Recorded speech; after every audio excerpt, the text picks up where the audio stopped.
了一般，整个人倒入萧玉的怀里。宋晴，你干什么？玉柔也是关心你，你这个样子当真是不知好歹。我似笑非笑地看着萧玉和宋玉柔，还真是一对狗男女。见我如此，萧玉更加气愤。你这是什么眼神？当真是死性不改！你现在立马给玉柔跪下道歉，否则休想我原谅你，你也休想嫁给我。听着萧玉的话，求你替我报仇，我愿意付出一切代价。好啊，那先把你这张脸给我吧。女人被嫡母送到了乞丐屋。3个时辰后，乞丐们提着裤子离开，女人拿出毒药一饮而尽。快要死的时候，竟然遇到了一个和自己长得一模一样的杀手。我和他互相看着对方，彼此震惊，完全相同的2张脸。少女被坏了身子，已经服毒，快要死了。我是永阳侯嫡女，被继母诱骗出府，找了一群乞丐玷污了我。我失了清白，只能一死。我继母和继妹马上带人来抓我，你与我长得一样，求你替我报仇，我愿意来生当牛做马报答你。侯府嫡女这个名头，正好能掩盖我杀手的身份。正愁没有新的身份躲避追兵，这个身份应该够我好吃好喝的养老了。宋晴死死握紧我的手，在我怀里咽了气。我叹了一口气，杀人不眨眼的我，第一次对一个死人有了一丝同情和怜悯。我刚准备给他找一个有山有水的地方安葬，门口却不合时宜地响起脚步声。2个乞丐走进门，一脸畏足。这千金小姐果然有风韵，那哀求的模样真让人痛。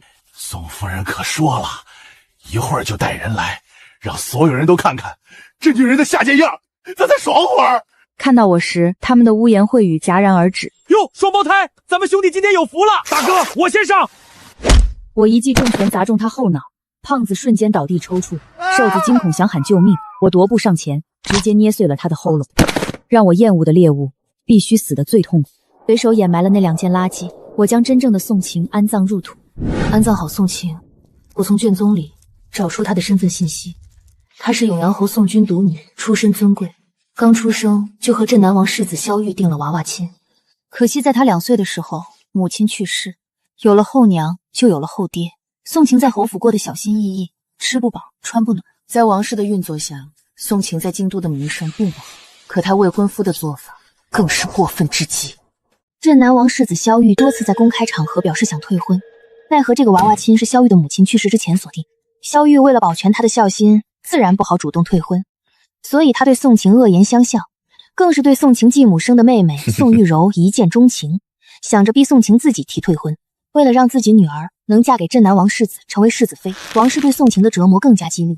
我冷笑一声，萧玉可能只是假意喜欢宋玉柔，让王氏和宋玉柔主动打头阵，去逼迫宋晴退婚，为的就是让自己手里干净。现在看来，效果果然很好。王氏不是没想过让永阳侯宋昭主动去退婚，让宋玉柔代替宋晴嫁给萧玉，奈何有先王妃的遗愿横在中间，谁说都无用。除非宋晴主动提退婚。宋晴虽然胆小懦弱，但是她深知一件事，要是她主动退婚了，她就再也逃不出继母的手掌心了。嫁给萧玉，日子虽然不会好过，但是总比在王氏手里讨生活强。所以哪怕王氏对她各种打骂，宋晴也咬牙坚持，一直不肯屈服。眼见就要及笄嫁给萧玉，逃离侯府，却想不到王氏铤而走险，把她诱骗出来，想找人毁她身子。她失了清白，被人抓奸当场，就算有先王妃一命，萧玉也是不会娶宋晴的。想到这里，我心中冒出了一个想法，今日这事恐怕不只是王氏的手笔，王氏真有这个手段，也不至于到宋晴及笄才想到这个办法，或许萧玉也在暗中做了手脚。想到这里，我嘴角勾起，袖中的匕首闪着寒光，不禁有些期待起来。我最喜欢杀这种道貌岸然的男人了。我来到宋府，纵身就进入府中，在不惊动下人的情况下，我回了宋晴的院子。准确来说，现在是我的院子，我现在就是宋晴。院子很偏僻，也有些破旧，根本没有丫鬟婆子伺候。我刚把身上的衣服换下来，院子门口就响起了嘈杂的脚步声。还不等我出门，就见一群人浩浩荡荡地闯了进来，领头的3人正是王氏和他的女儿宋玉柔，还有宋晴的未婚夫镇南王世子萧玉。王氏一看见我，脸色顿时气得通红。你怎么回来的？你怎么敢回来的？我笑了笑，一副不解的模样。母亲这话我怎么听不懂？我就出门买个胭脂，为什么不敢回来？宋晴临死前说，今日府里一个丫鬟禀报他，萧玉约他在城外一见，要商讨一下亲事。他本来觉得此事有蹊跷，不想出门，奈何那丫鬟拿出一封信给他，说是萧玉写给他的。他看了信，认出自己确实是萧玉的，这才跟着出了门。只是刚到破庙，就被2个乞丐拖了进去，还灌了药。从乞丐言语间听出是王氏吩咐的，他这才知道上了当。而当时的信件已经随着衣服被乞丐撕碎了，已然没有了证据。王氏厉声呵斥：“不可能！有人看到你跟人去私会了，你现在还想瞒着我？”我笑了笑，淡定反问：“有人证怎么不请出来啊？”宋玉柔上前一步，拉起我的手，声音矫揉造作：“姐姐，我们是一家人，要是你真被人欺负了，就告诉我，我一定让爹帮你做主。大家都是女人，我知道你现在肯定很慌乱，但是不要紧，你还有我和萧哥哥。”看似关心的话，其实用心恶毒，话里话外都在坐实我已经失身的事实。我忍着恶心，刚一抽回手，宋玉柔仿佛被我用力猛推了一般，整个人倒入萧玉的怀里。宋晴，你干什么？玉柔也是关心你，你这个样子当真是不知好歹。我似笑非笑地看着萧玉和宋玉柔，还真是一对狗男女。见我如此，萧玉更加气愤。你这是什么眼神？当真是死性不改！你现在立马给玉柔跪下道歉，否则休想我原谅你，你也休想嫁给我。听着萧玉的话，我微微皱眉。我好像听过类似的话，只是微微一想，我就记了起来。3个月前，我在京中一个宴会上刺杀一个贪官，当时藏在后院的时候，似乎也见过眼前类似的场景。当时好像萧玉也是这么让宋晴给宋玉柔下跪道歉的。当时宋晴也是屈辱的不肯低头，梗着脖子说自己没错。萧玉一甩袖子：“如果不下跪，我就退婚。”听到这句话后，宋晴就仿佛被人抽干了力气一般，在众人的哄笑中跪在地上给宋玉柔道歉。宋玉柔在一旁劝说着萧玉，只是那双眸子挑衅地看着我，以为我还会和以前的宋晴一样下跪道歉。萧哥哥，你别生气，姐姐不是故意的，她就是被毁了身子，受不了打击，所以才会这样。我们要多理解她。见我还是没有动静，萧玉愤怒地指着我：“宋晴，你是不是天生缺男人，就知道缠着我？我本来还想给你留几分脸面，但是你冥顽不灵，那你就别怪我了。”我也不怕告诉你，今天在破庙里破你身子的人叫肥猪和老狗，只要我一声令下，我就让他们在京中茶楼酒馆大肆宣扬你和他们的关系。宋晴，你如果识相一点，现在跪下给玉柔道歉，并且主动去镇南王府退婚，我还能放你一条生路，否则就别怪我心狠手辣。听到萧玉的话，我的猜想也得到了证实。宋晴的死背后的真正凶手其实是萧玉。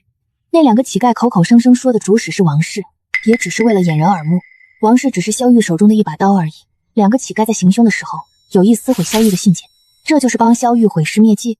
在萧玉的计划中，宋晴被玷污清白后，肯定跟王氏撕破脸面，闹得满城风雨。继母找人玷污已故主母的女儿，这说出去都是笑话，而萧玉就可以顺势解除婚约，并且不会有任何不利于他的言论。有这样的当家主母，酉阳侯府的名声也算是烂了，连同宋玉柔的名声也好不到哪去。到时候萧玉就可以用镇南王府以后当家主母，不能名声有爱的名义成功甩掉宋玉柔，真是一石二鸟。只是萧玉没想到，宋晴被玷污后，觉得失去逃离酉阳侯府的希望，直接选择服毒自尽了，所以后续也就没了和王氏撕破脸的戏码，还有坏酉阳侯府后宅名声的事了。也怪不得萧玉此刻如此气愤。我看着萧玉，淡淡开口：“其实你应该知道我为什么不退婚吧？”这是我替真正的宋晴问的。宋晴不退婚，是觉得嫁过去是唯一的活路。萧玉没说话，脸上露出不信。我心中失笑。其实萧玉有很多种方式让宋晴主动退婚，他可以帮宋晴找另外一个家世和性情都很好的夫君，他也可以强势帮宋晴脱离王室掌控，但是他都没有这么做，他反而选择一个极端羞辱甚至恶毒的方式去逼一个女人退婚，完全不在意这个女人的死活。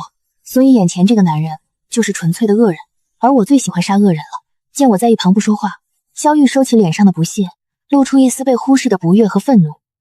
宋晴，你有意装傻？难道到现在你还奢望能嫁给我？宋玉柔和王氏在一旁添油加醋。姐姐，萧哥哥跟你说话呢，你为何不回话啊？我知道你做这些举动是想引起萧哥哥的注意，但是这样未免有些太不尊重萧哥哥了。小贱人，你如今失了身子，已经是残花败柳了，识相一点，主动去镇南王府退婚，你都被人玩坏了，怎么配得上萧世子？两人的声音实在让人厌烦，我抬手就是2个耳光甩了过去。啪啪2声之后，满院寂静。王氏和宋玉柔捂着脸，不敢置信地看着我，他们显然没料到记忆中唯唯诺诺的宋晴居然敢甩他们耳光。被扇耳光后，王氏怔愣一瞬后，脸色立马就涨红了。他感觉到了羞怒，被往日看不起的宋晴当众打耳光的羞怒。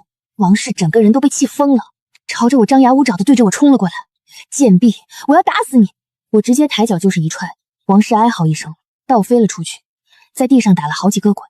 满院子的婢女和婆子乱作一团。宋玉柔惊叫一声，躲到萧玉身后。萧玉也气得全身哆嗦，愤怒地指着我。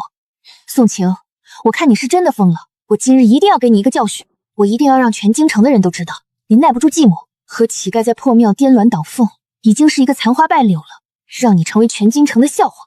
我手里是有人证和物证的，你现在就算跪下来道歉也没用了。人证早就入土为安了。我微微一笑，看着萧玉，萧世子有证据就去吧，就别在我这里狗叫了。萧玉指着我，半天说不出话来。我继续扎心，萧世子不要激动，我一定会嫁给你的，我要跟他慢慢挖，这种人渣一刀杀了真是太便宜他了。此时王氏在丫鬟和婆子的搀扶下已经起身，他指着我，满眼怨毒的嘶吼：来人，把宋晴锁起来，让涂嬷嬷过来好好教教她规矩，我要她跪着来求我。满院子的婢女和婆子在听到涂嬷嬷的名字后，齐齐倒吸一口凉气。我知道涂嬷嬷，她的名气不低，在京中贵族圈子也算是左右逢源。她以前是宫里的教养嬷嬷，伺候过宫里的妃嫔，也教导过宫女的规矩，是出了名的不苟言笑。后来她年纪大了，在新皇登基的时候得了恩典，得以出宫养老，而一些贵族人家为了自己的脸面，纷纷花重金邀请涂嬷嬷上门，教导家里奴才规矩。涂嬷嬷眼光也高，非朝堂3品以上府邸她都不愿意去。涂嬷嬷手段狠辣，死在她手里的奴才没有100也有80，不过经过她的调教，那些丫鬟小厮一个个都改头换面，这让她的名气更加大了。至于死去的那些奴才，没人在意，只要最后的结果是好的，那主家也会满意。涂嬷嬷来永阳侯府是王氏千辛万苦求来的，为的是专门教导宋晴规矩。外面都说是王氏这个继母对宋晴是真的好，但是聪明的人都知道，王氏不过是为了折磨宋晴，用涂嬷嬷来折磨，只是能更好的堵住悠悠众口，还有永阳侯宋昭的嘴。毕竟涂嬷嬷是宫里的嬷嬷，让她来教导宋晴规矩，已经是天大的面子了。就算涂嬷嬷严厉点，宋昭也说不出话来。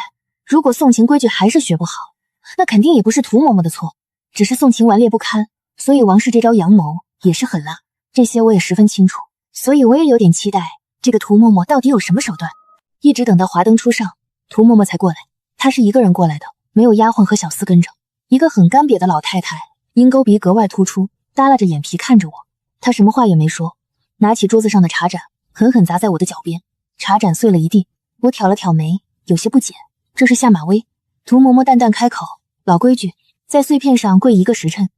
我恍然大悟，怪不得在帮宋晴净身的时候，看到她膝盖上大大小小都是伤疤和青紫，原来都是这么来的。见我无动于衷，涂嬷嬷戏谑地笑了笑，耷拉的三角眼里带着淡淡的不屑。今日闹一下，胆气倒是长了不少。你真的不在乎你娘的骨灰了？跟王氏闹一下也就算了，跟我闹，你胆子倒是肥了。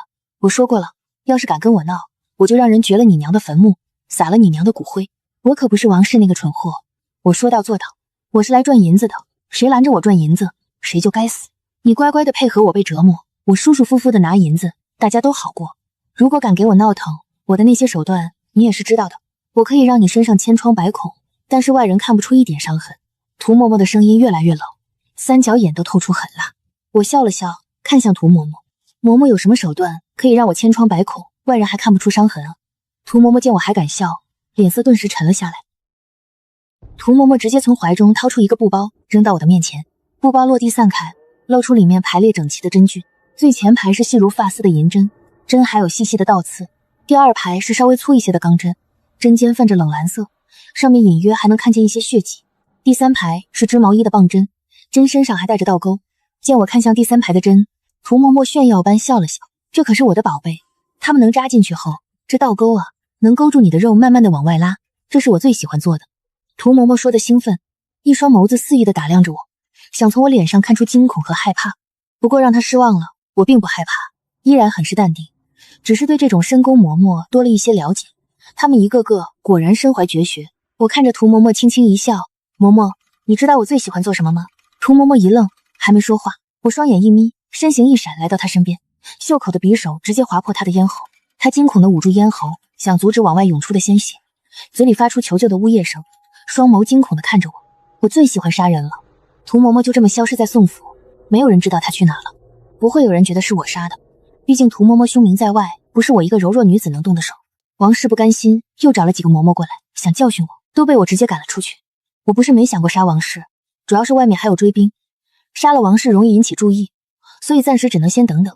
等我出嫁到了镇南王府，那就可以对王氏动手了。随着我和萧玉成亲的日子越来越近，王氏那边也着急了，他开始撕破脸，居然找了几个家丁冒充采花大盗，晚上悄悄潜进我的院子。当然这些人有来无回，全部悄无声息的没了。王氏被吓到了，也不敢派人来我院子了。宋府一下子就安静下来。2天后，镇南王府放出了消息，萧玉要同时娶我和宋玉柔，王府世子同娶侯府二女。这个消息传出去，京城一下子就热闹起来。宋玉柔就是这个时候来我的院子的，她带着丫鬟小厮浩浩荡荡而来，一身的珠光宝气，显然精心打扮过。看到我，她露出胜利一般的得意。姐姐，就算你拼死不退婚又如何？我还是能嫁给萧哥哥。有我在一日，凭着萧哥哥对我的宠爱，就算你逃离了侯府，依然要活得像条狗一样。我摇摇头，在心中替已经死去的宋晴叹气。如果当初他没死，如今得知这个消息，会多么绝望啊！见我不说话，宋玉柔畅快的大笑，仿佛把多年的憋屈都释放出来。姐姐，现在你就绝望了，往后还有更绝望的日子等着你呢！哈哈哈！我好似看小丑一般看着他，吐出一句话：“你是妾。”这一句话好似暂停键，让宋玉柔的笑声戛然而止。她整张俏脸都扭曲了起来，对着我咆哮：“贱人，我是平妻，是平妻，跟你一样，都是萧哥哥的妻子。”我依然淡淡的开口：“平妻，归根到底就是妾。”宋玉柔被这个妾字刺激到了，但也只能无能狂怒，最后也只能丢下一句狠话：“我们走着瞧，不被爱的才是妾。”成亲的日子很快就到了。王氏为了让宋玉柔压我一头，给宋玉柔准备了各种豪华的嫁妆，而我的嫁妆也只是面子上过得去。在上花轿前，我也终于第一次看见我这个身份的便宜爹——永阳侯宋昭。宋昭今日看着倒是满脸喜色，一个瘦瘦的小老头，看着倒是很精神。他先牵着宋玉柔入了花轿，接着才来扶我。看到我的时候，他脸上的笑容僵了僵。你也别怪爹，爹知道你受委屈，但是你受了委屈，这个家才能安稳。你总是别人家的人，爹和王氏才是夫妻，才是相伴一生的人。这话确实没错，就是稍微有点狼心狗肺了一点。一个男人如果连自己的女儿都护不住，那他就不是男人了。他的无视和纵容比王氏更加可恶。王氏毕竟不是宋晴的母亲，但是他是宋晴的父亲啊，所以他也该死。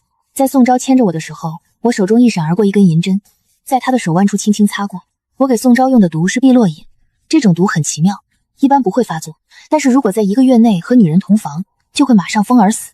花轿摇摇晃晃进了镇南王府，萧玉带着我和宋玉柔一起对镇南王行了礼。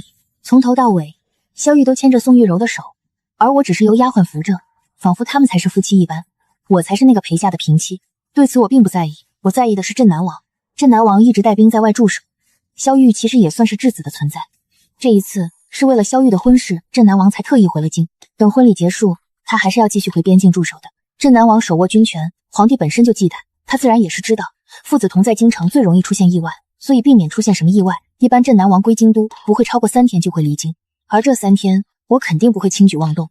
镇南王能成为义军主帅，自然不是萧玉这样的草包能比的。我可不想被镇南王发现什么蛛丝马迹，所以当萧玉身边的小厮过来跟我说萧玉今夜要睡在宋玉柔房中的时候，我心中是开心的，也省得我动什么手脚。小厮掂量一下手中的金元宝，对我阴阳怪气：哈了高枝也还是野鸡，就算是世子妃又怎么样，还不如侧妃娘娘，人家随手赏的就是这么大的一锭金元宝。我好似没听到一般，宋玉柔也就这种手段了。这小厮明显是收了他的银子过来刺激我的，可惜对我来说真是无关痛痒。谁在乎萧玉的宠爱啊？那是什么脏东西？不过来而不往非礼也，他送了我一个见面礼，那我也得回一个啊。等着月至当空，镇南王府的宾客开始散去后，我褪下喜服，换上夜行衣，出了镇南王府。前后不过1炷香，我就重新回到了宋府。几个纵身就进了王氏的院子。王氏的院子也是静悄悄，显然除了守夜的奴才外，其他人都已经睡下。我直接越窗进入房间，宋昭和王氏都睡得很熟，尤其是宋昭，显然是喝了不少酒，那呼噜打得震天响。我怕惊醒宋昭，所以直接一个手刀，宋昭的呼噜戛然而止，晕厥了过去。王氏现在被惊动了，他猛地睁开眼，正对上我的脸。王氏吓了一跳，张嘴就准备喊人，不过我动作更快，直接捏住了他的咽喉。王氏好似鱼儿离水一般，手脚扑腾着挣扎。我对着王氏笑了笑，惊不惊喜，意不意外？王氏瞳孔骤缩，满脸惊恐，终于意识到我不是宋晴。你是谁？我微微一笑，并不准备告诉他真相。我当然是宋晴了，我亲爱的继母。我时间有限，不能跟你多聊了。我爹说他跟你是夫妻，是过一辈子的人，所以他宁愿牺牲我。我今天就是来试试他说的是不是真的。王氏脸上的惊恐更加强烈，我也不废话，另外一只手从后面捏住王氏的后脖颈，轻轻一捏，王氏扑腾的手脚顿时耷拉了下来，他瘫痪了。王氏彻底晕了过去。我倒是要看看我这个便宜爹是不是真要跟一个瘫痪人过一辈子。这一夜我睡得很香，不等我早起给镇南王这个公公敬茶，他已经带人离开了京城，显然是怕皇上对他动手。我也乐得舒服，慢条斯理的用完早膳，宋玉柔和萧玉就过来了。宋玉柔羞涩的贴着萧玉，整个人仿佛都挂在萧玉身上了。萧玉一脸人足，用眼角睨着我。宋晴，独守空房的滋味怎么样啊？宋玉柔用小拳头轻轻捶着萧玉，萧哥哥太坏了，姐姐肯定伤心啊。萧玉一把握住宋玉柔的手，然后对着宋玉柔霸道一吻。这一吻让宋玉柔软进萧玉的怀里，萧玉很是得意，眼中都带倨傲，仿佛在说你求我，你求我，我就大发慈悲的也吻你。我闭了闭眼，只感觉恶心，刚吃的早膳都要吐出来了。好在这种辣眼睛的戏码很快就被打断了。一个小厮快速的跑了进来，他慌慌张张的开口：启禀世子爷，刚刚侯府送来消息，侯夫人昨夜起夜摔倒了，请了御医过去瞧了，说侯夫人口不能言，身子也瘫痪了。萧玉愣在原地，宋玉柔脸上的羞红褪去，已然变得煞白，而我则微微一笑，心情愉悦。宋玉柔是哭着回去又哭着回来的，我自始至终该吃吃该喝喝，根本不管他们。晚上的时候，宋玉柔冲到我的院子就开始砸东西。你就是一个贱人，白眼狼，我娘都变成这样了，你居然还有心情吃吃喝喝。我抬起头朝他微笑，要不我放2串鞭炮庆贺庆贺。宋玉柔气得大叫，只会这几个小厮，你们把他给我抓起来，我要好好教训他。2个小厮有些迟疑，宋玉柔大怒，萧哥哥宠爱我，整个王府我说了算，今日谁打这个贱人一耳光，我就赏谁1锭金子。那几个小厮闻言有些蠢蠢欲动，其中一个壮着胆子试探着上前。宋玉柔嚣张的大笑，宋晴，我让你得意，我让你幸灾乐祸，我今天让你吃不了兜着走。你们脱他的衣服，脱1件我给10锭金子。财帛动人心，那些小厮一下子就红了眼。最前面那个直接朝着我冲了过来，一只手已经朝着我的衣服抓了过来。我双眼一眯，抽出发间金钗，直接对着那只手扎了过去。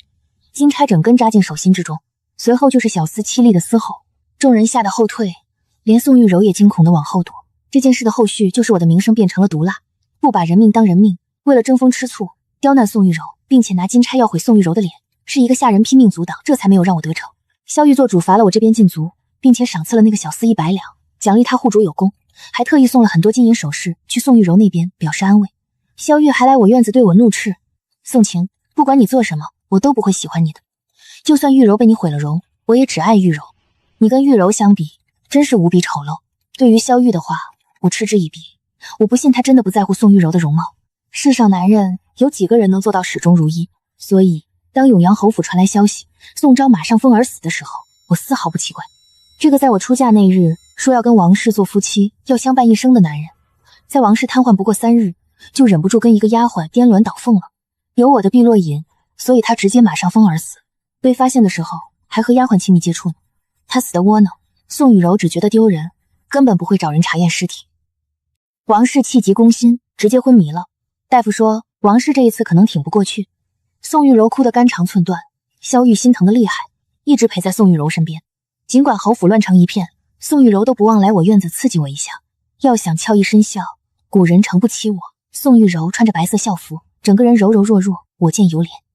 我要是萧玉，也会忍不住心疼。姐姐，你别得意，萧哥哥已经答应我了，等我怀了孩子，就让我当世子妃，让你成为妾室，你永远都斗不过我的。我轻笑，你想怀孕，也要萧玉能行才可以啊。这些日子，我给萧玉饭菜里下的药，应该也快起效了。宋昭的死有些丢人，所以葬礼也办得简单。王氏自从昏迷后，就再也没醒过来。宋玉柔没办法，只能继续侯府和王府两头跑。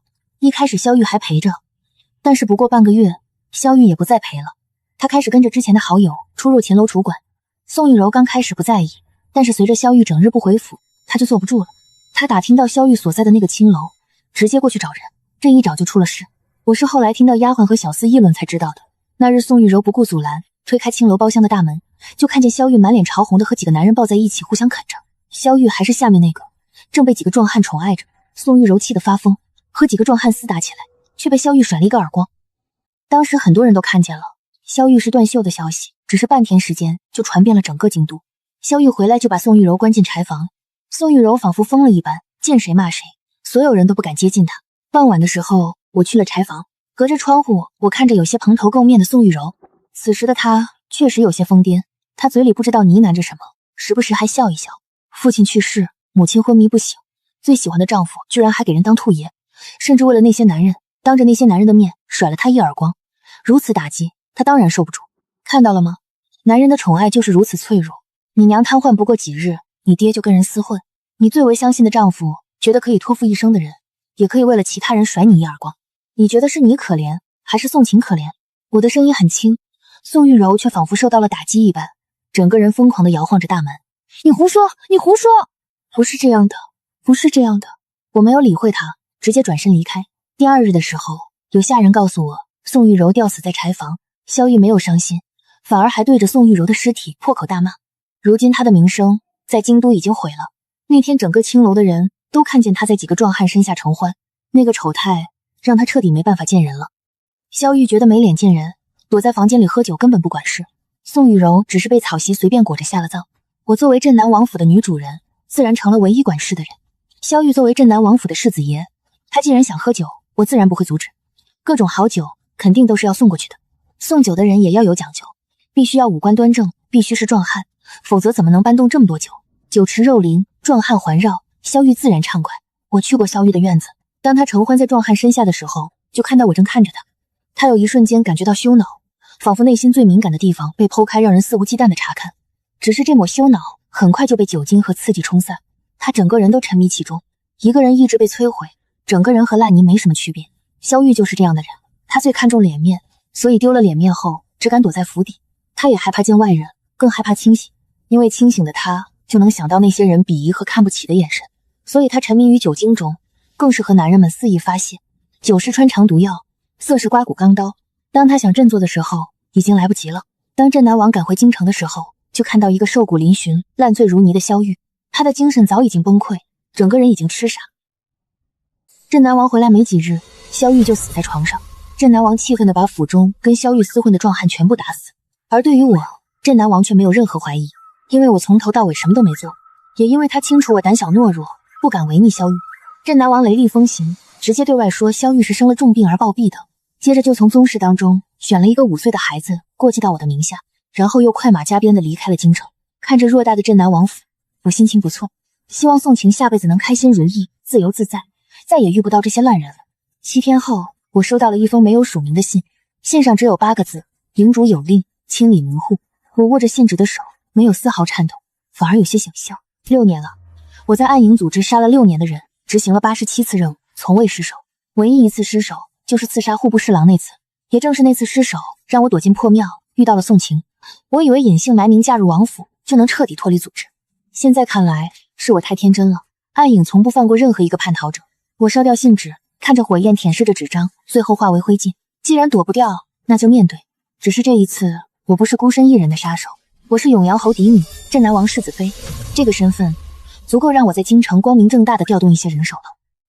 我开始着手调查暗影在京城的分舵。当年在组织里，我只负责杀人，从不问其他。但我知道，暗影在每个重要城池都有分舵，舵主负责接收任务，分派杀手。京城的分舵应该就在东市的某个铺子里。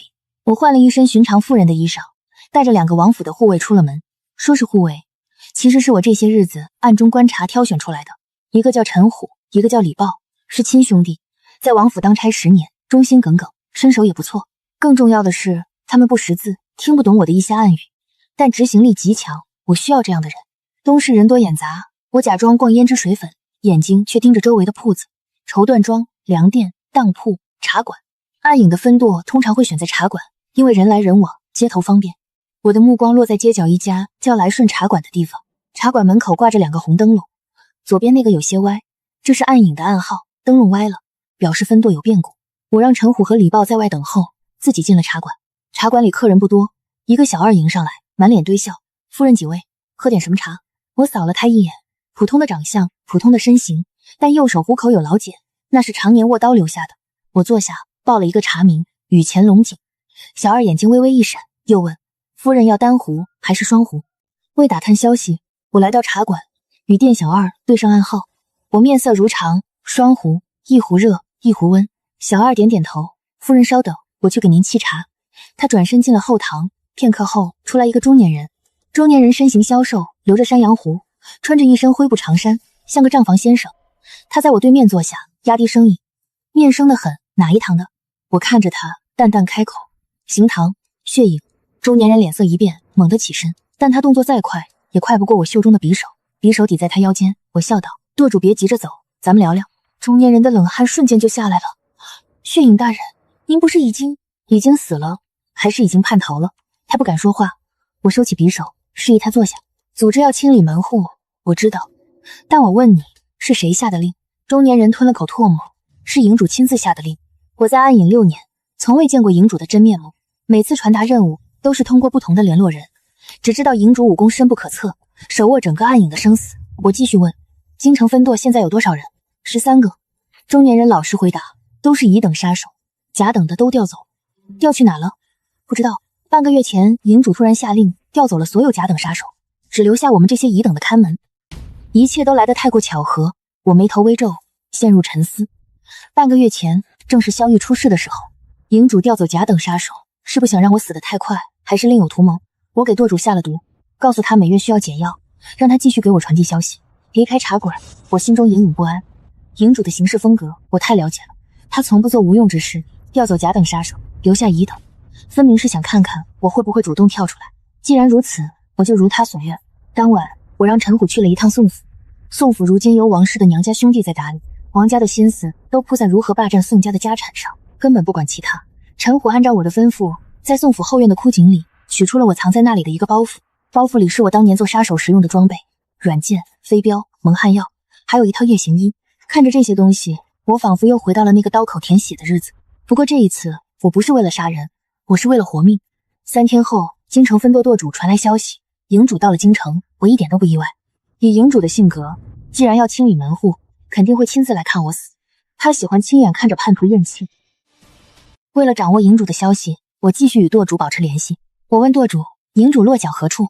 舵主回：城西王家废园。王家废园我知道，是前朝一个王姓官员的宅子，后来官员获罪，宅子荒废，据说闹鬼，无人敢进，确实是个藏身的好地方。当晚月黑风高，我换上夜行衣，带着软剑和飞镖，悄无声息地出了王府。我没有带陈虎、李豹对付营主，他们去了也是送死，这是我一个人的事。王家废园离王府不远，我翻墙入院，里面荒草丛生，断壁残垣。我屏息凝神，感知着周围的动静。突然，一个声音从身后传来：血影，6年不见，你倒是长本事了。我转身看到了营主，他站在月光下，穿着一身黑袍，脸上戴着青铜面具，只露出2只眼睛，那双眼睛比6年前更老了。我握紧软剑，营主亲自来送我，真是荣幸。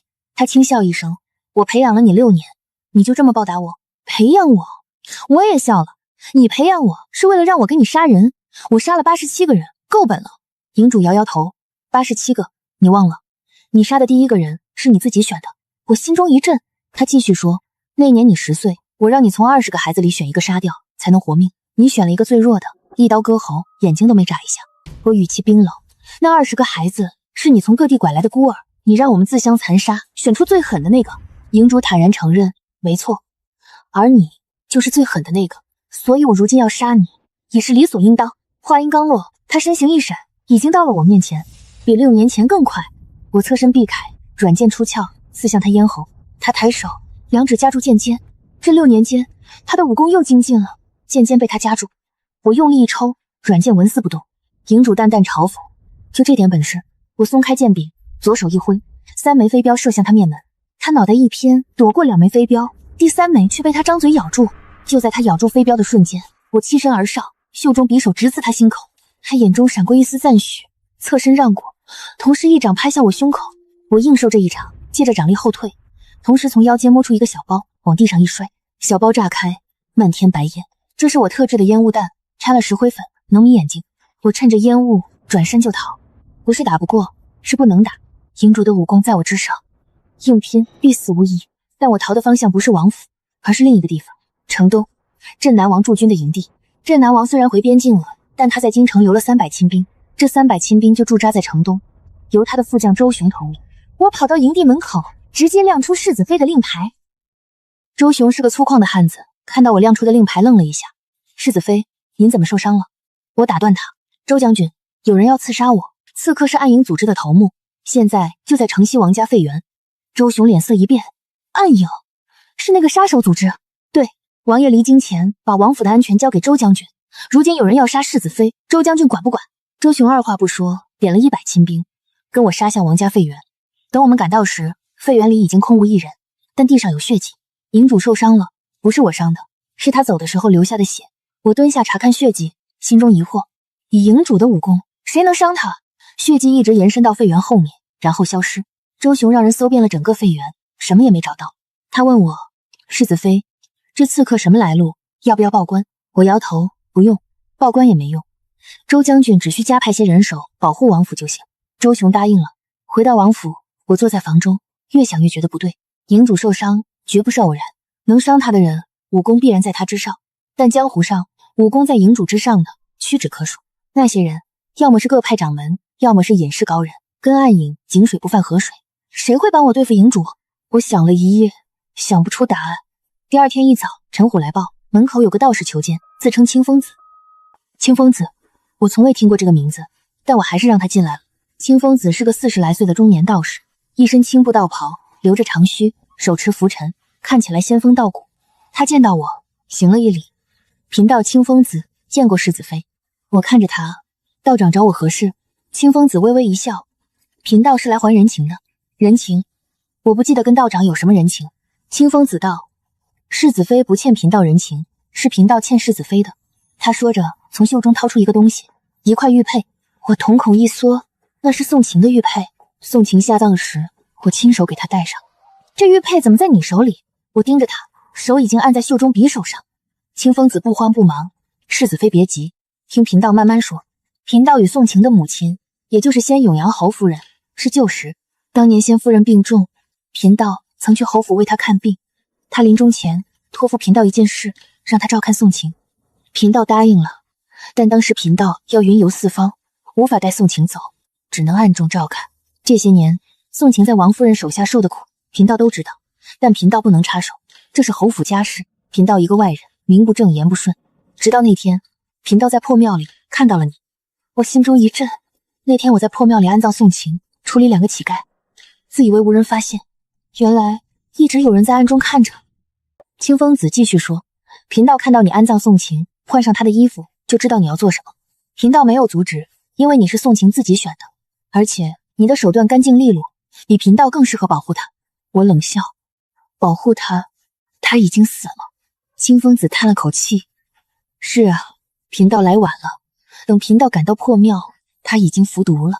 贫道唯一能做的，就是让她的魂魄安心离去。他看着我，世子妃，你知道宋晴临终前最后一个念头是什么吗？我没说话。清风子道，他最后一个念头不是恨，不是怨，而是怕。他怕你替他报仇后也被那些人害死，所以他求贫道如果可能帮你一把。我沉默了。那个在破庙里死死抓着我的手，眼中带着不甘和乞求的少女，临死前想的居然是怕我被害。我问，昨晚那个伤营主的人是你？清风子点点头。贫道在京城待了几个月，一直在暗中观察，看到营主来了，就知道你有危险。贫道本想杀了他，但那厮武功不弱，又滑溜得很，只伤了他一条手臂。我看着他，你到底是谁？清风子微微一笑，贫道就是贫道，一个云游四方的道士，只是当年欠了先夫人一份情，如今来还。先夫人当年对贫道有救命之恩，贫道没能救他女儿，只能护住替他女儿报仇的人。营主还会再来吗？清风子点头，会。他睚眦必报，伤了手臂，不会善罢甘休。不过世子妃放心，贫道会在京城再待些日子，有清风子在暗中相助，我心里踏实了许多。但我知道，光靠他一个人不够。营主在暗，我们在明，他随时可能出手，我必须主动出击。我让那个京城分舵舵主继续给我传消息，又让陈虎礼报暗中监视城中的可疑人物。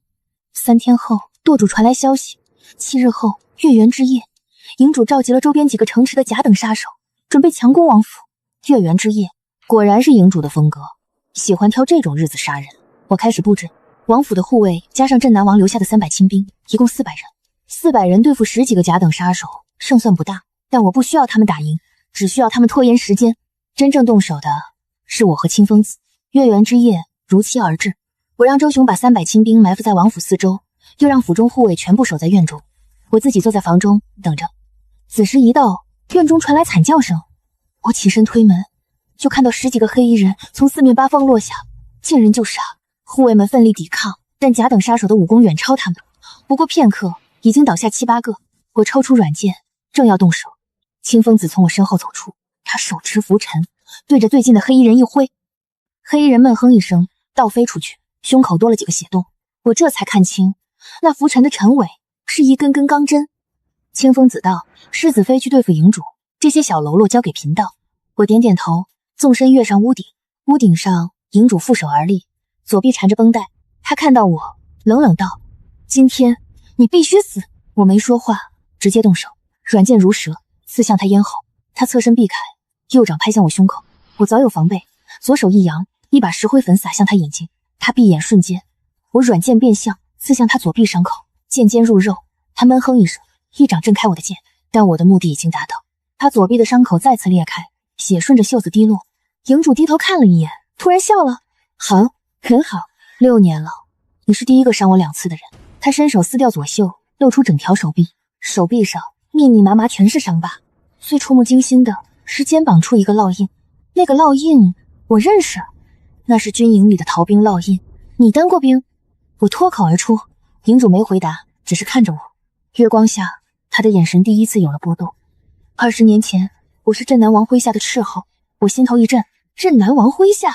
他继续说，那年边境打仗，我奉命刺探敌情，被抓了。敌军严刑拷打，我什么都没说，最后逃了出来。可回到军营，等待我的不是嘉奖，而是怀疑。他们怀疑我叛变了，把我关起来审了3个月。营主的声音越来越冷。3个月后，我被赶出军营，还烙上了逃兵的烙印。从那以后，我改名换姓，创立暗影，专门杀那些道貌岸然的人。萧玉那种人该杀，但他是我仇人的儿子，只能死在我手里。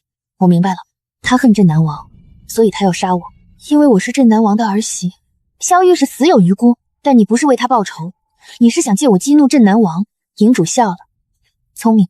镇南王唯一的儿子死了，唯一的儿媳再被杀，他肯定会疯。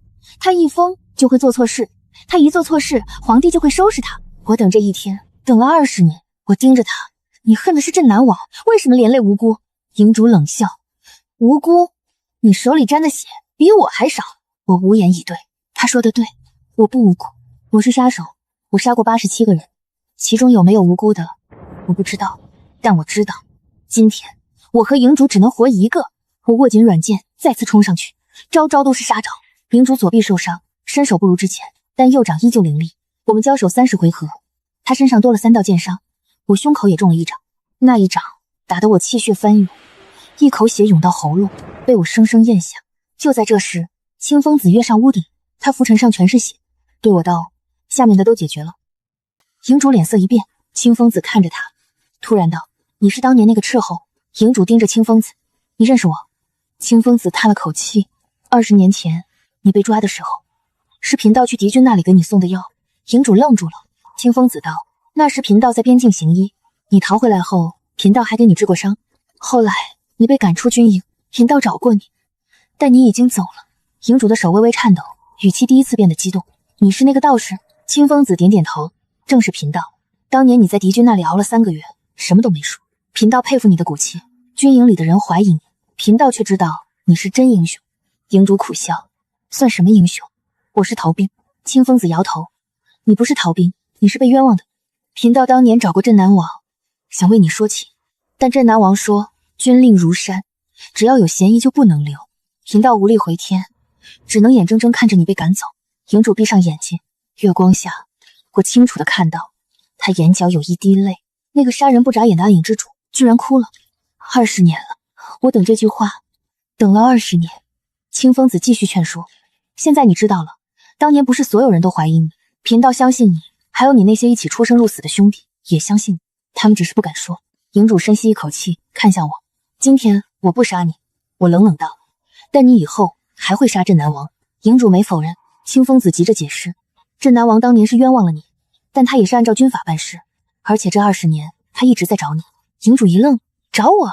清风子点头：“贫道前几日见过镇南王，跟他说了你的事，他很后悔，说如果找到你，一定恢复你的名誉。”营主的手握紧又松开，松开又握紧，良久，他问他在哪？边境，但他说了，只要你愿意去，他亲自在军营门口迎接。营主走了，他没有杀我，也没有继续追杀，他带着清风子的一封信去了边境。清风子说，信里写的是当年他被俘的详细经过，以及他宁死不屈的证据。镇南王需要这些，才能为他证明。我站在屋顶，看着营主的背影消失在夜色中，心中五味杂陈。清风子站在我身边，问：世子妃恨他吗？我皱眉思索，他杀过很多人，我也杀过很多人，我们都不是好人，没必要互相恨。清风子笑了笑，世子妃倒是通透。我看着他，你呢？为什么要帮他？因为他是无辜的。贫道一生最见不得无辜之人受委屈，宋晴如此，他也如此。世子妃以后有什么打算？我看着远处渐渐泛白的天际，淡淡回答：继续做我的世子妃。营主离开后的第3天，镇南王来信了。信上说，营主已经到了边境，他亲自迎进军营，当着全军的面撕掉了20年前的逃兵记录，重新给他入了军籍。营主改名换姓，成了镇南王麾下的一名斥候统领。信的最后，镇南王写道：此事与你无关，安心在王府待着，等我回京。我把信烧掉，心中一块石头落了地。但我知道事情还没完，暗营组织还在。营主走了，但那些杀手还在各地执行任务，如果不处理，迟早会出事。我找到清风子，问他怎么办。清风子想了想，说：贫道有办法。清风子的办法很简单，收编，让暗影从杀手组织变成情报组织。营主写了封信，让各地分舵舵主听我号令。清风子又找了几个人，专门负责整顿暗影，把那些杀人如麻的杀手变成收集情报的探子。我躲在幕后，慢慢经营这个情报网。半年后，暗影正式改名听风阁，专门收集朝堂和江湖的消息。表面上，听风阁只是一个普通的商行，实际上，它是我在京城安插的眼睛和耳朵。1年后，镇南王回京，他这次回来是因为边境战事平息，皇帝召他述职。他回府的第一件事就是见我。我看着这个头发花白的老将，心中有些复杂。他是我名义上的公爹，也是营主恨了20年的人，但他也是无辜的，他只是按照军法办事。镇南王看着我，问：这1年府里可好？我点头，都好。他又问：萧玉的事，你可怪我？我摇头，不怪。他叹了口气：那逆子是死有余辜，只是苦了你年纪轻轻就守寡。我淡淡道：我不苦。他看着我，突然问：你是不是会武功？我心中一跳，面上却不动声色。王爷何出此言？镇南王道：清风子跟我说了。我心里暗骂，那老道士嘴上没个把门的，但事已至此，瞒也没用。我点头，会一点。镇南王笑了，会一点。清风子说：你能跟营主打几10回合，这叫会一点？我没说话，他见我沉默，接着开口：你放心，我不问你的来历，不管你是谁，你现在都是我镇南王府的世子妃。而且我听清风子说了，是你帮那个斥候洗清了冤屈，就冲这个，我欠你一个人情。我看着他，王爷不必客气。镇南王道：不是客气，我是想问你愿不愿意帮我做件事。我问：什么事？镇南王道：皇帝要削藩了。我心头一震，削藩？镇南王向我解释，我是异姓王，手里握着20万大军，皇帝一直想收回兵权，但找不到借口。这次召我回京，名义上是述职，实际上是试探。如果我交出兵权，镇南王府就成空壳；如果我不交，皇帝就会找借口收拾我。我看着他，王爷想让我做什么？镇南王道：听风阁现在是你管着的，我想让你帮我查查是谁怂恿皇帝削藩。我明白了，他不想造反，但也不想坐以待毙，他想知道谁是幕后推手，然后想办法化解。我点头，好，我查。听风阁的情报网开始全力运转。1个月后，我查到了那个人，当朝首辅陈文渊，他是2榜进士出身，官居1品，权倾朝野，但他跟镇南王无冤无仇，为什么要怂恿皇帝削藩？我继续查，又查了1个月，终于查到了真相。陈文渊的儿子当年在边境做生意，犯了军法，被镇南王斩了。陈文渊一直怀恨在心，但明面上不敢报复，就在背后怂恿皇帝削藩。他想借皇帝的手报杀子之仇。我把这个消息告诉镇南王，镇南王沉默良久，叹了口气，原来是他。镇南王没有去找陈文渊算账，他只是写了一封信，让人送给皇帝。信里写的是当年陈文渊儿子犯的罪，走私军火，通敌卖国。皇帝看了信，勃然大怒，陈文渊的儿子通敌，他做老子的能不知道？陈文渊怂恿削藩，安的什么心？皇帝立刻下令把陈文渊革职查办，削藩的事也就不了了之。镇南王保住了兵权，也保住了镇南王府。他临走前对我说，以后王府就交给你了。我点头，王爷放心。他看着我，突然笑，你这个人冷是冷了点，但靠谱。镇南王走后，我继续做我的世子妃。听风阁越做越大，消息从京城传到边境，从朝堂传到江湖。我知道皇帝哪天心情不好，知道哪个大臣跟哪个小妾私会，知道哪家商号要破产，知道哪个江湖高手来了京城。这些消息有的有用，有的没用，但我都留着，因为说不定哪天就能派上用场。3年后，皇帝驾崩，新皇登基。新皇年轻，锐意进取，想干一番大事业。他登基第一件事就是整顿军务，镇南王的兵权又一次被盯上。这一次，新皇的手段比先帝高明，他不直接削藩，而是派了个监军去边境，名义上是协助镇南王，实际上是想分权。镇南王气得摔了杯子，但又无可奈何。他写信给我，问我怎么办。我想了想，回了他8个字：以退为进，静观其变。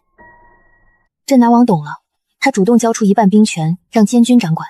监军高兴得不得了，以为立了大功，但他不知道那些兵只听镇南王的，他名义上掌管，实际上指挥不动。半年后，边境有战事，监军想立功，亲自带兵出战，结果中了埋伏，全军覆没。监军战死，兵权又回到镇南王手里。新皇吃了哑巴亏，再也不提削藩的事。这一年我26岁，当世子妃的第8年。8年间，我看着萧玉死，看着宋玉柔死，看着王氏死，看着宋昭死，看着营主从杀手变成将军，看着镇南王一次次化险为夷，看着听风阁从无到有，从有到强。而我始终是那个冷血的女杀手，只是现在我杀的人少了，因为不需要我亲自动手。有时候我会想起宋晴，想起她在破庙里死死抓着我的手，眼中带着不甘和祈求。她求我为她报仇，我做到了，只希望她下辈子能投个好人家，有疼她的爹娘，有爱她的夫君，有温暖的家，再也不用受委屈，再也不用被人欺负。新皇登基第5年，镇南王病逝，他死在边境的军营里，死在他守护了一辈子的土地上。死之前，他写了一封信给我，信上说王府交给你了，那些兵也交给你了。我看完信，久久不语。清风子问我，你打算怎么办？我反问，你觉得呢？清风子思忖片刻，贫道觉得你应该放手了。你替宋晴报了仇，替镇南王守了王府，替营主洗了冤屈，该做的都做了，该为自己活了。为自己活，我从来没想过。想了一夜，第2天我做了个决定，我把听风阁交给陈虎礼报，让他们继续经营，把王府的产业清点清楚，交给镇南王族中的可靠之人。我写了一封信给营主，告诉他我走了，然后我换上一身寻常衣裳，离开了京城，就像8年前我离开暗影一样。只是这一次，我是去找自己。我去了江南，听说那里风景好，人也温柔。我在一个小镇上租了个院子，每天种花养鱼，看日出日落。有时候会想起以前的事，但不想太多。